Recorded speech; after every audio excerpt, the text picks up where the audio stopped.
ಪಾಪಿ ಪಾಕಿಸ್ತಾನದ ವಿರುದ್ಧ ಪ್ರತೀಕಾರದ ಜ್ವಾಲೆ ಕುದೀತಾ ಇದೆ. ಪ್ರಧಾನಿ ಮೋದಿ ಹೈ ವೋಲ್ಟೇಜ್ ಸಭೆಗೆ ಕ್ಷಣಗಣನೆ ಆರಂಭ ಆಗಿದೆ. ಅಮಿತ್ ಶಾ, ರಾಜನಾಥ್ ಸಿಂಗ್, ಜೈಶಂಕರ್ ಭಾಗಿಯಾಗ್ತಾರೆ ಅಂತ ಹೇಳಲಾಗ್ತಾ ಇದೆ.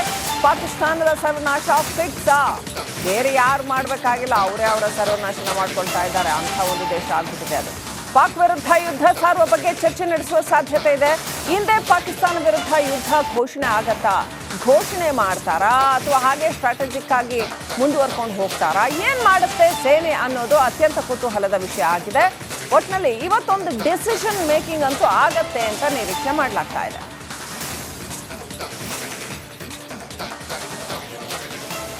ಸೊ ಏನ್ ಡಿಸಿಷನ್ ತಗೋತಾರೆ ಹಾಗಾದ್ರೆ ಪ್ರಧಾನಿ ಮೋದಿ ಅವರ ಜೊತೆಗಿನ ಹೈ ವೋಲ್ಟೇಜ್ ಸಭೆಯಲ್ಲಿ ಇವತ್ತು ಅವ್ರಿಗೆ ಅಪ್ಡೇಟ್ ಮಾಡ್ತಾರಾ ಅಥವಾ ಏನಾದರೂ ಡಿಸಿಷನ್ ತಗೋತಾರಾ, ತಗೊಂಡಿರೋ ಡಿಸಿಷನ್ನ ಫೈನಲೈಸ್ ಮಾಡ್ತಾರಾ, ಏನು ನಡೆಯುತ್ತೆ ಅನ್ನೋ ಕುತೂಹಲ ಸಾಕಷ್ಟು ಗರಿಗೆದರಿದೆ ಇಡೀ ದೇಶಾದ್ಯಂತ. ಇನ್ಫ್ಯಾಕ್ಟ್ ಇಡೀ ಪ್ರಪಂಚದಾದ್ಯಂತ ಜನ ಈ ಸಭೆಯತ್ತ ತಿರುಗಿ ನೋಡ್ತಾ ಇದ್ದಾರೆ ಏನಾಗತ್ತೆ ಅಂತ. ಮೋದಿ ಅವರ ಮುಂದಿನ ನಡೆ ಏನು ಅಥವಾ ಭಾರತದ ಮುಂದಿನ ನಡೆ ಏನು, ಏನಾಗತ್ತೆ ಅಂತ.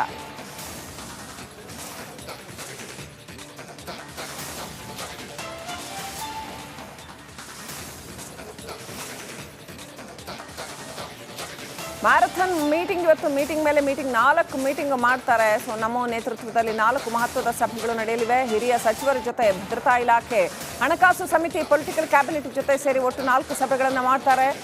ಸೊ ಈ ಹೈ ವೋಲ್ಟೇಜ್ ಮೀಟಿಂಗ್ಗಳತ್ತ ಎಲ್ಲರ ಚಿತ್ತ ಏನಾಗತ್ತೆ, ಹಾಗಾದರೆ ಭಾರತದಲ್ಲಿ ಏನು ನಿರ್ಧಾರ ಕೈಗೊಳ್ತಾರೆ ಮೋದಿ ಅನ್ನುವಂಥದ್ದು. ಏನೇ ನಿರ್ಧಾರ ಕೈಗೊಂಡ್ರು ಬಹು ಆಯಾಮಗಳ ದೃಷ್ಟಿಕೋನದಿಂದ ಭಾರತಕ್ಕೆ ಲಾಭ ಆಗುವಂತಹ ನಿರ್ಧಾರಗಳನ್ನು ಕೈಗೊಳ್ತಾರೆ ಅಂತ ಭಾರತದ ಜನ ನಿರೀಕ್ಷೆ ಮಾಡ್ತಾ ಇದ್ದಾರೆ. ಯಾಕಂದ್ರೆ ಈ ಸಮಸ್ಯೆಗಳು ಇವತ್ತಿನ ಸಮಸ್ಯೆಗಳಲ್ಲ ವೀಕ್ಷಕರೇ. ಸುಮಾರು ಅರ್ಧ ಶತಮಾನ ಭಾರತ ಈ ಸಮಸ್ಯೆಗಳಿಂದಾಗಿ ನರಳಿದೆ. ಈ ಸಮಸ್ಯೆಗೆ, ಈ ಕಾಶ್ಮೀರದ ಸಮಸ್ಯೆಗೊಂದು ಶಾಶ್ವತವಾದ ಮುಕ್ತಿ ಕಲ್ಪಿಸುವಂತಹ ನಿರ್ಧಾರಗಳನ್ನೇನಾದರೂ ತಗೊಳುತ್ತಾ ಸೇನೆ ಅಥವಾ ಭಾರತ, ಕಾದು ನೋಡಬೇಕಾಗಿದೆ. ಹೇಗೆ, ಹೌ ಟು ಪ್ರೊಸೀಡ್, ಹೇಗೆ ಮುಂದೆ ಹೋಗ್ತಾರೆ, ಮುಂದಿನ ಹೆಜ್ಜೆ ಹೇಗಿಡ್ತಾರೆ ಅನ್ನೋದು ಬಹಳ ಕುತೂಹಲಕಾರಿಯಾಗಿದೆ. ಯಾಕಂತಂದರೆ ಸಣ್ಣ ರಾಷ್ಟ್ರ ಅಲ್ಲ, ಇಡೀ ಜಗತ್ತಿನ ಗಮನ ಸೆಳೆಯುವಂತಹ ಬಹುದೊಡ್ಡ ರಾಷ್ಟ್ರ. Marathon meeting, back to back meeting, ಈಗಾಗಲೇ ಹೇಳ್ತಾ ಇದ್ದೆ ಮೋದಿ ಇವತ್ತು ಬ್ಯಾಕ್ ಟು ಬ್ಯಾಕ್ 4 ಮೀಟಿಂಗ್ ಇದೆ. 4 ಸಭೆಗಳು ಅತ್ಯಂತ ಮಹತ್ವದ ಸಭೆಗಳು. ಹಿರಿಯ ಸಚಿವರ ಜೊತೆ, ಭದ್ರತಾ ಇಲಾಖೆ ಜೊತೆ, ಹಣಕಾಸು ಸಮಿತಿಯ ಜೊತೆ ಸಭೆ ನಡೆಸ್ತಾರೆ. ಪೊಲಿಟಿಕಲ್ ಕ್ಯಾಬಿನೆಟ್ ಮೀಟಿಂಗ್, ಒಟ್ಟು 4 ಸಭೆಗಳು. ಕೆಲವೇ ಕ್ಷಣಗಳಲ್ಲಿ ಭದ್ರತೆ ಕುರಿತು ಸಂಪುಟ ಸಭೆ ಆರಂಭ ಆಗುತ್ತೆ. ಪಹಲ್ಗಾಂವ್ ದಾಳಿಯ ಬಳಿಕ 2ನೇ CCS ಮೀಟಿಂಗ್ ನಡೀತಾ ಇರುವಂಥದ್ದು. ನರೇಂದ್ರ ಮೋದಿ ಅವರ ನಿವಾಸದಲ್ಲಿ ಈ ಮಹತ್ವದ ಸಭೆಗಳು ನಡೀತಾ ಇದ್ದಾವೆ. ಪ್ರಧಾನಿ ಮೋದಿ ನಿವಾಸಕ್ಕೆ ಈಗಾಗಲೇ ಕೇಂದ್ರ ಸಚಿವರುಗಳು ಆಗಮಿಸ್ತಾ ಇದ್ದಾರೆ. ಕೇಂದ್ರ ಹಣಕಾಸು ಸಚಿವೆ ನಿರ್ಮಲಾ ಸೀತಾರಾಮನ್ ಬಂದಿದ್ದಾರೆ ಪ್ರಧಾನಿಗಳ ನಿವಾಸಕ್ಕೆ. ಬಹಳ ಇಂಪಾರ್ಟೆಂಟ್ ಮೀಟಿಂಗ್, ಹಣಕಾಸು ಸಮಿತಿಯ ಸಭೆ ಇದೆ ಅಲ್ಲಿ. ಪೊಲಿಟಿಕಲ್ ಕ್ಯಾಬಿನೆಟ್ ಜೊತೆ ಕೂಡ ಮೀಟಿಂಗ್ ಇದೆ.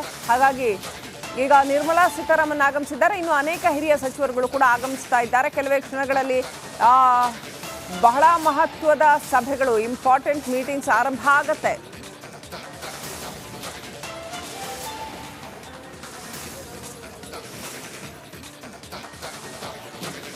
ದುಬೈಯಿಂದ ಫಸ್ಟ್ ಡೇ ಅವರು ರಿಟರ್ನ್ ಆದ ದಿನವೇ ತಮ್ಮ ಪ್ರವಾಸವನ್ನು ಅರ್ಧಕ್ಕೆ ಮೊಟಕುಗೊಳಿಸಿದ ತಕ್ಷಣ ಬಂದಾಗಲೇ ಫಸ್ಟ್ ಕ್ಯಾಬಿನೆಟ್ ಮೀಟಿಂಗ್ ಮಾಡಿದ್ರು, CCS ಮೀಟಿಂಗ್ ಮಾಡಿದ್ರು.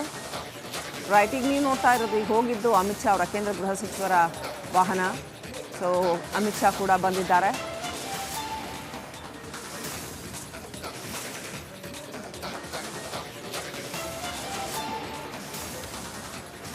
ರೈಟ್, ಸೊ ಈ ಬಗ್ಗೆ ಇನ್ನಷ್ಟು ಅಪ್ಡೇಟ್ನ ಕೊಡೋದಕ್ಕೆ ನಮ್ಮ ಪ್ರತಿನಿಧಿ ವೀರೇಶ್ ಬೆಂಗಳೂರಿನಿಂದ, ಹಾಗೆಯೇ ನನ್ನ ಸಹೋದ್ಯೋಗಿ ರಂಜಿತ್ ಶಿರಿಯಾರ್ ಕಾಶ್ಮೀರದಿಂದ ಲೈವ್ ಕನೆಕ್ಟ್ ಆಗಿದ್ದಾರೆ. ಇಬ್ಬರು ಕೂಡ. Let me go to Ranjit first. Ranjit, ಬಹಳ ಇಂಪಾರ್ಟೆಂಟ್ ಆದಂತಹ high profile, high voltage meetings ದೆಹಲಿನಲ್ಲಿ ನಡೀತಾ ಇದೆ. ಏನೆಲ್ಲ ಆಗಬಹುದು ಅಂತ ಇಡೀ ದೇಶದ ಜನ ಅತ್ಯಂತ ನಿರೀಕ್ಷೆಯಿಂದ ನೋಡ್ತಾ ಇದ್ದಾರೆ, ಕುತೂಹಲದಿಂದ ನೋಡ್ತಾ ಇದ್ದಾರೆ. ಸೊ ಏನೆಲ್ಲ ಆಗ್ಬೋದು, ನಿಮ್ಮ ಹತ್ರ ಏನು ಅಪ್ಡೇಟ್ ಇದೆ? ಒಂದು. ಎರಡನೇದು, ನೀವು ನಿಂತಿರುವ ನೆಲ, ಕಾಶ್ಮೀರದ ನೆಲದಲ್ಲಿ ಈ ಕ್ಷಣದಲ್ಲಿ ಯಾವ ರೀತಿಯ ಡೆವಲಪ್ಮೆಂಟ್ ನಡೀತಾ ಇದೆ, ಅಲ್ಲಿನ ಚಲನವಲನಗಳು ಜೊತೆಗೆ ಅಲ್ಲಿನ ನಡಾವಳಿಗಳು ಏನೇನು ನಡೀತಾ ಇದೆ ರಂಜಿತ್?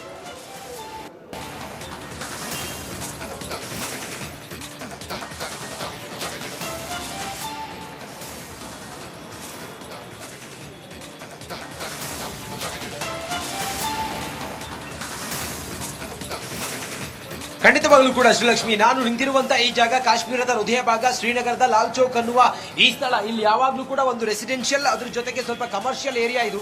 ನೋಡಿ ಬಂದೋಬಸ್ತ್ ಎಲ್ಲ ಹೇಗಿದೆ ನೋಡಿ. ಅಲ್ಲಿ ಬ್ಲೂ ಬಂದು ಅವರು ಟ್ರಾಫಿಕ್ ಪೊಲೀಸರು, ಆ ಕಡೆ ಈ ಕಡೆ ಇರೋರು ಜಮ್ಮು ಕಾಶ್ಮೀರದ ಪೊಲೀಸರು, ಇಲ್ಲಿ ಕಾಣಿಸ್ತಾ ಇರೋದು ಇಲ್ಲಿ ಸಿಆರ್ಪಿಎಫ್ ನ ಯೋಧರು ಕಾಣಿಸ್ತಾ ಇದ್ದಾರೆ ನಿಮ್ಗೆ. ಎಲ್ಲಾ ರೀತಿಯಲ್ಲೂ ಕೂಡ ಒಂದು ಬಿಗುವಿನ ವಾತಾವರಣ ಇಲ್ಲಿ ನಿರ್ಮಾಣ ಆಗಿದೆ. ಲಾಲ್ ಚೌಕ್ ಅಂತ ಹೇಳಿದ್ರೆ ಯಾವಾಗ್ಲೂ ಕೂಡ ಜನ ಗಿಜಿಗಿಜಿಗೆ ಇಡುವಂತ ಜಾಗ. ಪ್ರವಾಸಿಗರು ಕಾಶ್ಮೀರ ಪ್ರವಾಸವನ್ನ ಮಾಡಿದ್ರೆ ಇಲ್ಲಿಗೆ ಬಂದೇ ಹೋಗ್ತಾರೆ. ನೋಡಿ ಇಲ್ಲಿ ವಾತಾವರಣ ಹೀಗಿದೆ. ಕ್ಷಣ ಕ್ಷಣಕ್ಕೂ ಕೂಡ ಒಂದು ರೀತಿಯಲ್ಲಿ ಆತಂಕದ ವಾತಾವರಣ ಕವಿದಿದೆ. ಕಣಿವೆ ರಾಜ್ಯ ಕಾಶ್ಮೀರದಲ್ಲಿ ಯುದ್ಧದ ಕಾರ್ಮೋಡ ಆವರಿಸಿರೋದ್ರಿಂದಾಗಿ ಈ ಸದ್ಯಕ್ಕೆ ಸೇನಾ ಕಾರ್ಯಾಚರಣೆ ಎಲ್ಲಾ ಕಡೆಗಳಲ್ಲೂ ಕೂಡ ಟೈಟ್ ಆಗ್ತಾ ಇದೆ. ಲಾಲ್ ಚೌಕ್ ನ ಸುತ್ತಲೂ ಕೂಡ ಈಗ ಸೇನೆ ಒಂದು ಭದ್ರ ಕೋಟೆಯನ್ನ ಹಾಕಿದೆ. ಆ ಮೂಲಕ ಇಲ್ಲಿ ಯಾವುದೇ ಒಂದು ಘಟನೆ ನಡೆದ್ರೂ ಕೂಡ ಇಲ್ಲಿ ತಕ್ಷಣಕ್ಕೆ ರಿಯಾಕ್ಟ್ ಆಗ್ತಾರೆ. ಜನರು ಇಲ್ಲಿ ಬಂದು ಪ್ರತಿಭಟಿಸುವಂತ ಸಾಧ್ಯತೆಗಳಿರುತ್ತೆ.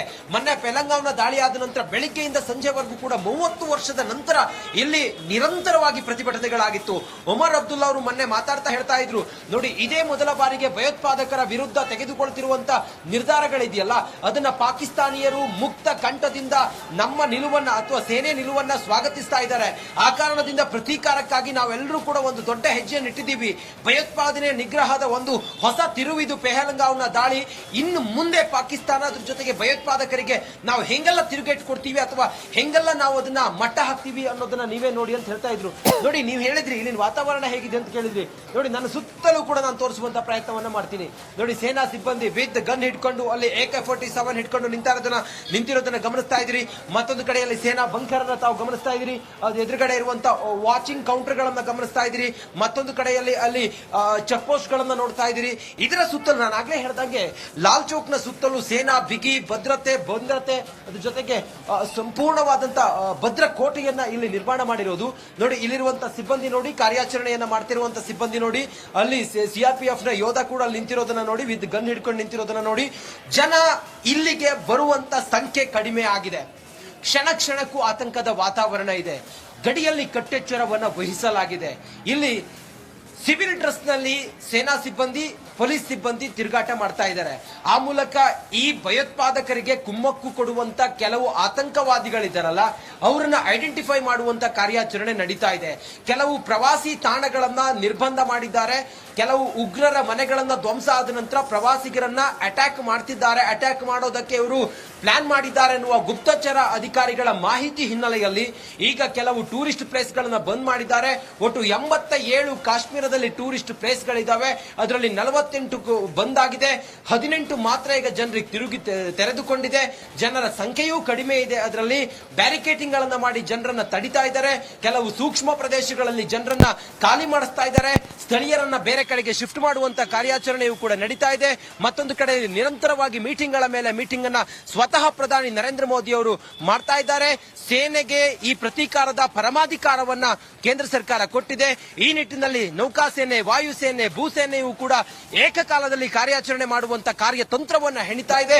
ಮುಂದುವರೆದು ಗಮನಿಸ್ತಾ ಹೋದ್ರೆ ಎಲ್ಲಾ ಸರ್ಕಲ್ ಗಳಲ್ಲಿ ಬ್ಯಾರಿಕೇಡ್ ಗಳನ್ನ ಹಾಕಿ ಟ್ರಾಫಿಕ್ ಪೊಲೀಸರು ಜನರನ್ನ ಅವಾಯ್ಡ್ ಮಾಡುವಂತ ಕೆಲಸವನ್ನ ಮಾಡ್ತಾ ಇದ್ದಾರೆ. ಮತ್ತೊಂದು ಕಡೆಯಲ್ಲಿ ಕೆಲವು ಬಾರ್ಡರ್ ಗಳಲ್ಲಿ BSF ನ ಯೋಧರು ಕಣ್ಣಿಟ್ಟು ಹೆಚ್ಚಿನ ಸಂಖ್ಯೆಯಲ್ಲಿ ಸೇನಾ ಬಂಕರ್ಗಳು ಹಾಗೆ ಸೇನಾ ವಾಹನಗಳನ್ನ ಅಲ್ಲಿ ಡೆಪ್ಲಾಯ್ ಮಾಡಲಾಗಿದೆ. ಮತ್ತೊಂದು ಕಡೆಯಲ್ಲಿ ಕಾರ್ಯಾಚರಣೆಯ ಭಾಗವಾಗಿ ನಾವು ಗಮನಿಸ್ತಾ ಇದ್ದಂಗೆ ಎಲ್ಲಾ ಕಡೆಗಳಲ್ಲೂ ಕೂಡ ನಾಕಾಬಂದಿಯನ್ನು ಹಾಕಲಾಗಿದೆ.